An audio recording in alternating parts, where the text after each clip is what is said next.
오늘의 말씀은 출애굽기 40장 34절에서 38절까지 마지막 말씀입니다. 함께 읽겠습니다. 구름이 회막에 덮이고 여호와의 영광이 성막에 충만하매 모세가 회막에 들어갈 수 없었으니 이는 구름이 회막 위에 덮이고 여호와의 영광이 성막에 충만함이었더라. 구름이 성막 위에서 떠오를 때에는 이스라엘 자손이 그 모든 행진하는 길에 앞으로 나아갔고, 구름이 떠오르지 아니할 때에는 떠오르는 날까지 나아가지 아니하였으며, 낮에는 여호와의 구름이 성막 위에 있고 밤에는 불이 그 구름 가운데에 있음을 이스라엘 온 족속이 그 모든 행진하는 길에서 그들의 눈으로 보았더라. 아멘. 오늘 말씀은 여호와의 영광, 그러니까 하나님의 영광이 임하는 장면을 보여줍니다. 오늘 말씀은 출애굽기의 제일 마지막에 나오는 말씀인데요. 출애굽기를 자세히 보시면 이제 광야 시절이 시작되겠구나 라고 생각할 때부터 하나님께서 성막을 어떻게 짓고 성막을 어떻게 중심에 둬야 되고 지파들은 어디에 두고 이런 내용을 세세하게 기록하게 하십니다. 왜 이렇게 하셨냐면 이제 하나님의 영광이 이곳에 임하기 때문입니다. 광야 세월 처음 시작할 때, 그리고 두 돌판에 언약 궤를 받았을 때 모세가 하나님을 만나려면 어떻게 해야 했습니까? 저 멀리 시내산 꼭대기에 올라가야 됐어요. 그곳에 올라가면 구름이 덮이고 하나님의 영광이 그곳에 임재하면 이제 모세가 말씀을 듣고 와서 백성들에게 선포를 했습니다. 그 전까지는 그럼 이스라엘 백성은 어떻게 해야 될까요? 기다리고 있었어야 돼요. 그러니까 이거 잘못돼가지고 황금 송아지도 만들어보고 그런 실수들도 막 하거든요. 그래서 하나님이 이제 성막을 짓게 하고 광야 시절이 시작되게 됩니다. 그래서 이제는 저 멀리 산 위에 올라갈 필요도 없고 기다릴 필요도 없고 이스라엘의 그 함께 모인 무리들의 중간에 성막이 있으므로 하나님의 함께 하심을 보게 되는 겁니다. 오늘 말씀을 통해 우리는 무엇을 알 수 있습니까? 첫째, 성막은 하나님의 임재를 의미합니다. 하나님이 함께 하신다고요. 진화론자들이 있습니다. 우리 인류는 원숭이로부터 진화되어서 인간이 되었다라고 말하는 사람들인데, 이 사람들이 고민이 생깁니다. 이게 뭐냐면 진화론을 설명하려면 처음에 그거거든요. 원래 이 사람들이 뭘로 주장했냐면 빅뱅 이론이라고 해서 어느 날 뭔가 팡 부딪히면서 미토콘드리아가 생겨나면서 시작됐다는 거예요. 빛이 팡 생기면서 시작했다는 거예요. 그래서 이제 그 사람들에게 되물어 봅니다. 그 빛은 어디서 나왔는데? 답을 못 합니다. 그럼 그래, 오케이, 미토콘드리아가 빵 생겼는데 빵 생기는 그거는 어떻게 생겼는데? 누가 만들었는데? 이거를 설명을 해야 되는데 설명이 안 되는 겁니다. 그냥 갑자기 생겼다니까. 이거를 설명을 해야 되는데 갑자기 생긴 그 무엇이 왜 생겼는지, 왜 그런 사건이 있었는지, 그 사건은 누가 이루었는지에 대한 설명이 필요한데 이게 안 되는 겁니다. 그러니까 이제 진화론자들 중에 새로운 진화론자들이 생깁니다. 어떻게 설명하냐면 첫 번째 창조는 인정을 하는 겁니다. 누군가 무언가를 만든 조물주가 있다는 거죠. 그러니까 누군가 만들어 놓고 그 다음부터 어떻게 했냐면 관여하지 않는다는 겁니다.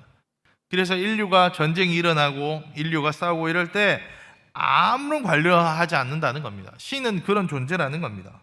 신이 없다고 했다가 이제 그게 안 되니까 변형해서 세상은 그렇게 얘기를 하는 겁니다. 물질을 만들어 놓고 아무것도 안 한다고요. 신이 없다고 세상에 항상 말하지 않았습니까?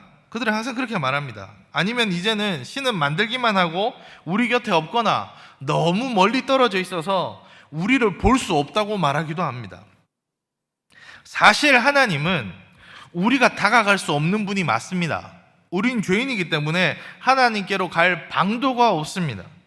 그래서 창세기에 제가 예전에 바벨탑 사건 얘기할 때 창세기에 읽어보면 뭐라고 돼 있냐면 사람들은 야, 우리가 바벨탑을 만들어서 하늘에 닿아서 신의 얼굴을 보자 라고 말하는데 우리 이제 비행기 타보신 분들 계시죠? 엄청 높습니다. 그게 벽돌 몇 개 쌓아가지고 올라갈 수 있는 정도가 아니에요. 그러니까 성경에 뭐라고 되어 있냐면 하나님이 바벨탑을 보려고 우리의 형상으로 내려가서 보자라고 기록이 되어 있습니다. 그러니까 하나님은 우리가 범접하거나 갈 수 있는 분이 아니에요. 우리가 우리의 능력으로 갈 수도 없어요. TV에 보면 뭐 나노과학, 뭐 게놈 프로젝트 뭐 이런 얘기들 합니다. 그래서 뭐라고 얘기하죠? 복제 프로그램이 완성이 되어서 이제 신의 영역에 다다랐다, 혹은 AI가 신의 영역을 침범했다, 뭐 이런 말들 참 많이 하지만 하나님은 침범할 수 있는 분이 아닙니다. 하나님은 우리가 다가갈 수도 없는 분입니다. 그런 하나님께 우리가 어떻게 갈 수 있습니까? 심지어 죄된 인간이 죄 없는 하나님을 보면 성경 말씀대로 하면 죽을 수밖에 없어요. 그러니까 어떤 노력이나 행위로 갈 수 있는 분이 아닙니다. 방법은 하나 있는데 그건 뭐냐면 하나님께서 우리에게 오시는 방법밖에 없습니다. 우리가 다가갈 방법이 없어요. 우리가 끌어당길 능력이나 권리도 없어요. 우리 죄를 대신할 길은 그래서 인간 중에는 없어서 예수 그리스도께서 우리에게 오셨습니다. 우리 죄를 대신해 십자가에 못 박혀 돌아가시고 우리 죄를 대신하셨습니다. 그래서 이제 예수 그리스도를 믿음으로 하나님을 아버지라 부를 수 있습니다. 그래서 우리가 지금 예배 자리에 나온 것 아닙니까? 우리가 갈 수 있는 길이 하나도 없는데 그 하나도 없는데 하나님이 오신 사건이 오늘의 말씀의 성막 사건입니다. 하나님이 인간들 사이에 오셨다고요. 이걸 바르게 보여주는 게 신약의 예수 그리스도가 이 땅 가운데 오신 거고, 지금 우리가 그 예수님을 믿음으로 예배할 수 있게 되었습니다. 이제 이스라엘 백성들은 하나님이 우리와 함께 하실까? 고민할까? 하나님 뜻을 찾으러 모세, 오늘은 제발 시내산에 올라가서 하나님 뜻 좀 물어보세요. 그럴 이유가 없다고요. 이제 하나님께서 우리 안에 오셔서 우리와 함께 하시거든요. 이게 언제?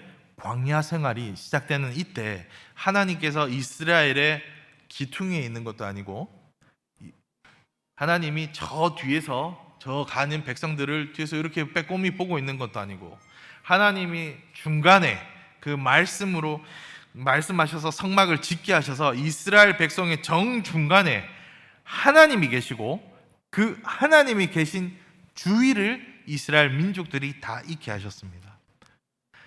하나님이 임재한 사건이 오늘의 말씀입니다. 그 하나님이 오늘도 우리와 함께 하십니다. 이제 예수 그리스도를 영접함으로 우리는 날마다 주님과 함께 할 수 있습니다. 날마다 함께 하는데도 불구하고 고민하는 이들을 위해 하나님께서 성막을 만들어서 하나님이 함께 하시는 것을 눈으로 보게 하셨습니다. 오늘을 살아가는 우리에게 고민이 될 때마다 온천교회가 여기 있습니다. 오셔서 함께 기도하며 나아갑시다.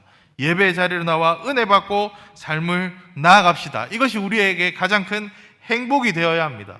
시니어가 그래서 수요일 오전에 모여서 예배하는 이유는 하나님이 우리와 함께 하기 때문입니다. 여러분의 한 분 한 분의 삶에 하나님이 함께 하십니다. 치유기도 왜 합니까? 하나님이 함께 하기 때문입니다.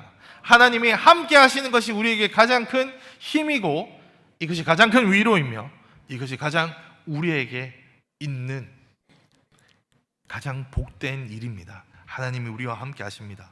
기억하시기를 소망합니다. 광야 생활에 가장 힘들 때 하나님이 힘들 때는 좀 너희끼리 가라가 아니라 가장 힘들 때 그 중심에 하나님이 함께 하셨습니다. 모두에게 복이 있고 하나님이 이곳에 임하셨습니다. 둘째, 성막을 통해 하나님은 단순히 임재하시는 것을 넘어서 이스라엘을 보호하셨습니다. 하나님이 우리와 함께 하시는 것만으로도 큰 복입니다. 이게 엄청난 은혜고 축복인데 그걸 넘어서 하나님께서 이제 이 백성들을 보호하십니다. 낮에는 성막에서부터 구름 기둥이 나와서 모두를 시원케 했습니다. 밤에는 아무것도 없는 광야에 불기둥으로 임하셔서 따뜻하게 하셨습니다. 이 불기둥은 단순히 따뜻한 것만이 아닙니다. 광야에 어두움에 숨어서 이 많은 이스라엘 무리를 공격하려고 하는 다른 이방인들이 공격할 수 없도록 불꽃 같은 눈으로 하나님이 지켜보신다는 걸 다 보여주심으로 다른 민족들이 침범할 수가 없었습니다. 그리고 광야에 야행성 동물들도 올 수가 없습니다. 왜요? 하나님이 지켜주시니까요. 이뿐만 아니라 성경에서 분명히 말하기를 이스라엘이 40년간 광야 생활하는데 낮에는 만나를 내려주셔서 빵을 만들어서 주식을 해결하고 저녁에는 메추라기를 내려서 고기를 섭취할 수 있도록 하셨습니다. 거기다가 만나와 메추라기가 어느 날은 이만큼 왔다가 어느 날은 조금만 왔다가 어느 날은 저쪽에 많이 왔다가 어느 날은 와보니까 시간이 됐는데 아직 안 내려왔거나 그렇지 않았다는 겁니다. 때로는 이스라엘 민족이 불평하는 그날에도 하나님은 여전히 아침에 만나를 내려주시는데 풍성히 내려주셨습니다. 메추라기를 내려주는데 고민되게 내려주지 않고 옆 사람과 나누기에 충분한 양으로 나누어 주셨습니다. 그런데 더 놀라운 사실은 이 만나는 더 갖고 싶다고 숨길 수가 없었습니다. 왜요? 보관을 괜히 하면 다음 날이 되면 썩어서 먹을 수 없게 하셨습니다. 하나님 좀 더 주면 안 됩니까? 더 줍니다. 언제요? 안식일 전날에요. 안식일 전날에는 2배로 가져가게 하셨습니다. 그래서 더 많은 양을 주셨습니다. 그날만은 보관을 해도 썩지 않게 하셨습니다. 그렇게 하셨습니다. 왜 보관하면 썩게 하시고 안식일에는 보관해도 안 썩게 하셨을까요? 이거 이스라엘을 보호하는 하나님의 은혜입니다. 왜요? 광야 생활에서는 온도가 일정치 않고 덥기 때문에 쉽게 음식이 부패할 수 있습니다. 그러니까 이거 괜히 욕심내서 더 갖고 있어봐야 잘못되면 이스라엘이 상합니다. 하나님이 지금 주지 않으신다면 그건 여러분을 위해서 보호하기 위함입니다. 하나님이 때로는 더 많이 주신다면 그것은 여러분에게 그 다음을 예비하라고 주시는 것이니 움켜쥐면 안 되는 일입니다. 그래서 우리 식당밥 맛있지 않습니까? 시니어 못 가지고 가게 하는 거 여러분 상하게 하려고 하는 거 아닙니다. 이거 좀 더 주면 되지 왜 김치하고 못 갖게 가십니까? 그거 여러분 마음 상하게 하려는 거 아닙니다. 여러분 보호하기 위함입니다. 이거 가져가다가 이 더운 날에 괜히 가져가서 탈라면 여러분 손해입니다. 그래서 안 하는 겁니다. 그걸 몇 천 년 전에 하나님이 이미 광야에서 하셨다니까요. 이스라엘을 보호하면서요. 하나님은 이렇게 보호하셨습니다. 뿐만 아니라 광야 생활 마지막에 가나안에 들어갈 때 이스라엘이 깨닫는 게 있는데 무엇이냐면 하나님은 이스라엘 백성의 신발이 해지지 않고 옷이 구멍나지 않도록 40년을 지켰습니다. 여러분 제가 대학교는 영도에서 고신대를 다녔거든요. 영도는 어떠냐면 여기서 영도에서 오시는 분들도 있겠지만 여름이 되잖아요. 한 이틀 그냥 창문 열어놓고 있잖아요. 바로 곰팡이 같습니다. 옷이 방학이 되면 방학 때 잠깐 방학에 이제 뭐 학예봉사하고 교회 열심히 섬기다가 이제 2학기 하러 오잖아요. 집 여름 방학 지나고 그러면 제일 먼저 하는 게 창문 다 열고 벽지부터 다 닦았습니다. 곰팡이가 다 살았거든요. 그렇습니다. 습하고 먼지고 이런 데 있으면 그냥 두면 그렇게 돼요. 근데 광야 40년을 옷이 해지지 않고 먹을 것이 괜찮았고 아무 문제가 없다. 하나님이 지켜 보호하신 겁니다.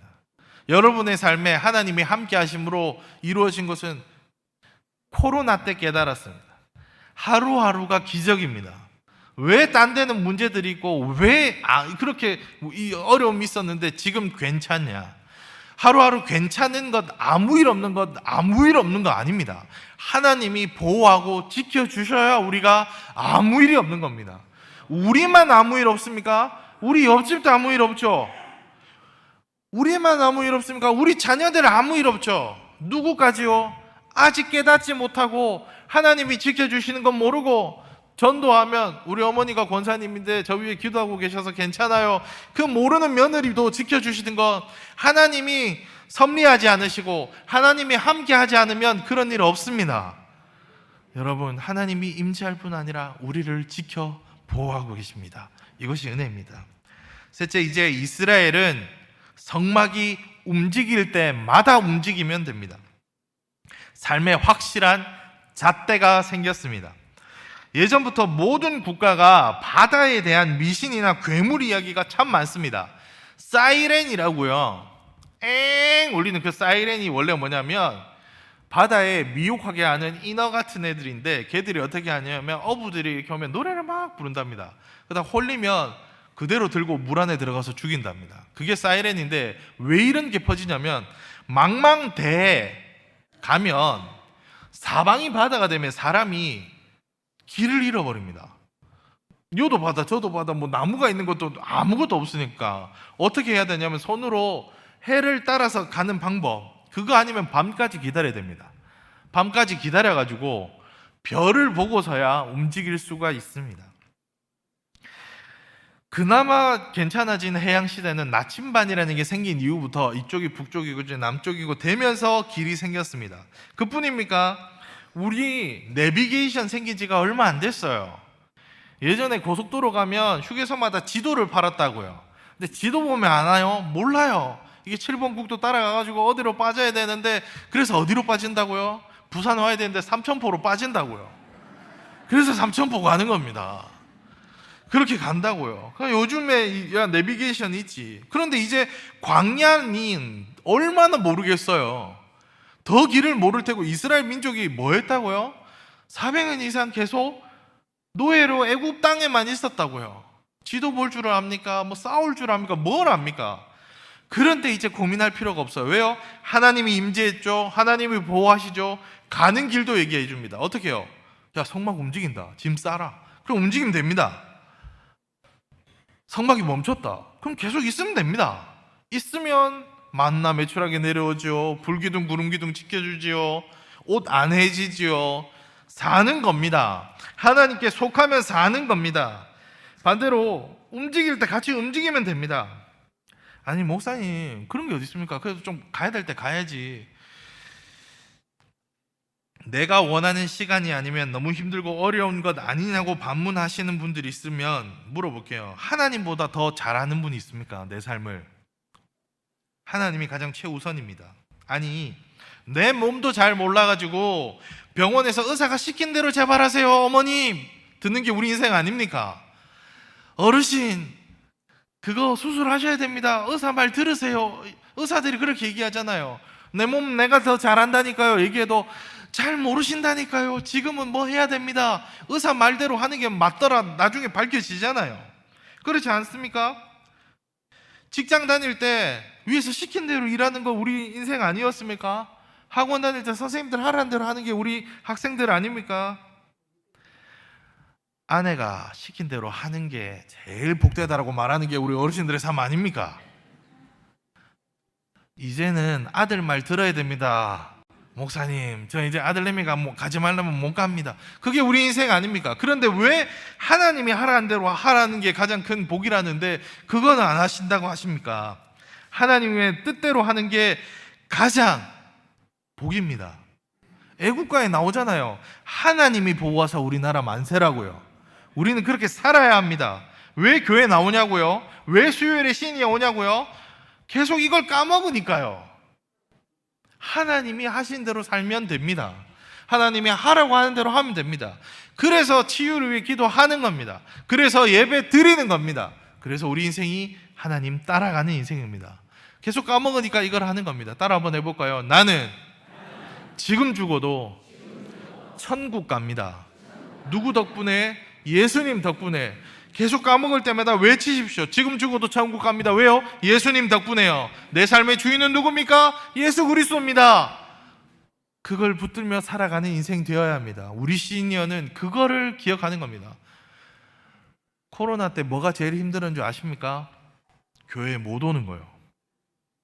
교회에 못 오니까 지금 옆에 맨날 보던 이 사람이 살았는지 죽었는지도 모르겠더라고요.